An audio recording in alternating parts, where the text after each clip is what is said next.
The World War II nail war that stopped armies cold, and why it still matters. Steel doesn't always need to be thick to be terrifying. Sometimes, all it takes is a handful of nails, the right angle, and a mind trained by hard times.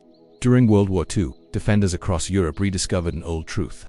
A wall doesn't need bullets to bite, it just needs to make every step forward hurt. This is the lost nail trick. Quiet, brutal, brilliant, and nearly forgotten.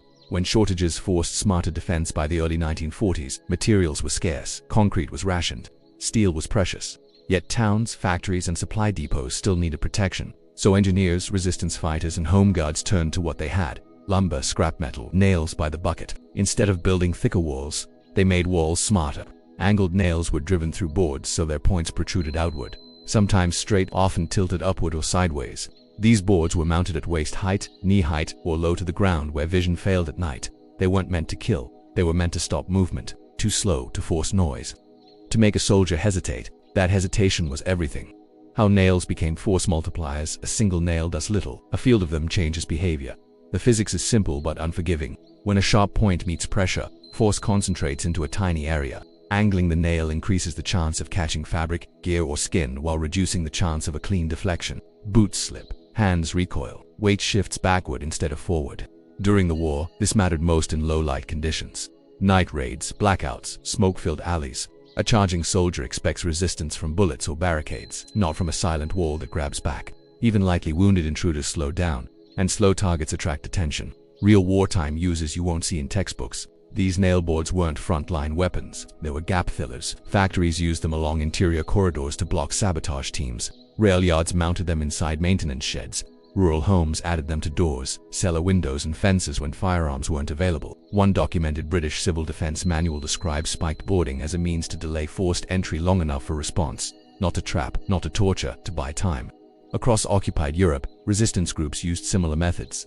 Nails driven through barn doors, spikes hidden behind loose planks, angled boards placed where a foot would land while climbing. No explosives, no noise, just consequence. Why angles matter more than sharpness. Straight nails stab, angled nails control movement. When a nail tilts upward, forward motion increases penetration risk while backward motion eases release. That asymmetry is key.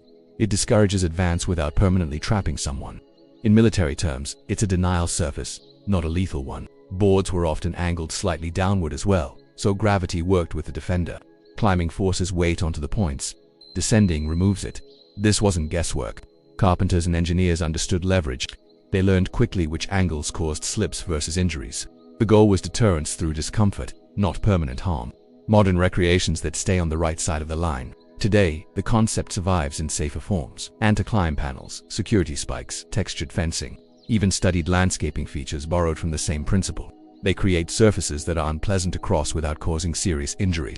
For modern preppers, the lesson isn't to recreate a medieval trap, it's to understand terrain shaping, visual deterrence. Movement control. A rough surface at the top of a fence changes behavior. A thorny hedge under a window redirects approach. A noisy gravel strip alerts before contact. The World War II nail trick teaches mindset, not just method. Defense doesn't need complexity, it needs intention.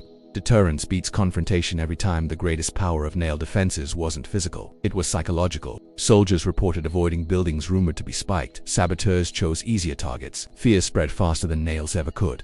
When intruders expect pain, they hesitate. When they hesitate, defenders gain time. Time to hide, time to call for help, time to escape. That principle holds today. Most threats seek the path of least resistance. Make your space look costly to enter, and many will never try. The ethical line that must not be crossed. History also teaches restraint. Wartime manuals warned against concealed lethal traps. Anything that could cause permanent injury without warning crossed an ethical boundary, even during conflict. Post-war laws reinforced this. For modern use, that line matters more than ever. Defensive measures should be visible, predictable, and designed to discourage, not maim. Anything hidden, spring-loaded, or intended to injure blindly puts innocent people at risk. First responders, neighbors, even family. Preparedness is about survival with integrity, not vengeance, not cruelty. Why this knowledge was forgotten. After the war, mass production returned. Alarms replaced obstacles. Cameras replaced carpentry. The nail wall became obsolete in a world of electronics, but electronics fail. Power goes out, simplicity endures. That's why these old ideas matter again. Not as relics, but as reminders. Low-tech solutions shaped by hard experience still have a place in a resilient mindset. The real takeaway for modern prep: you don't need nails in your walls to learn from this. You need to think like those who had nothing but nails. Control movement, shape behavior by time. Use psychology as much as physics, and always weigh safety against effectiveness. That's the lost wisdom. Quiet, practical, timeless. If this kind of forgotten history fuels your preparedness and sharpens your thinking, you're in the right place. Subscribe to Prepper's Survival Blueprint. Share this episode with someone who values old world knowledge, and keep digging, because the past still has teeth if you know where to look.